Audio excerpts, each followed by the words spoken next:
هل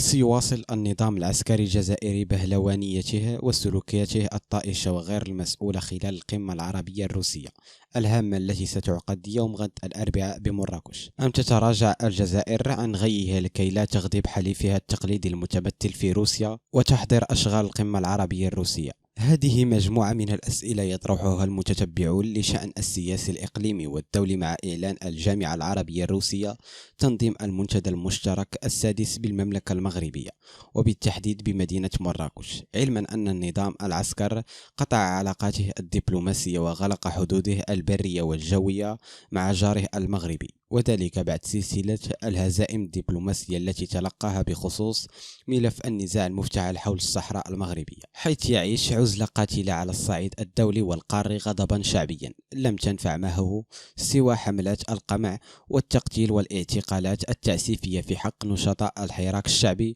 وكل معارض لسياسة الجنرالات الكارثية.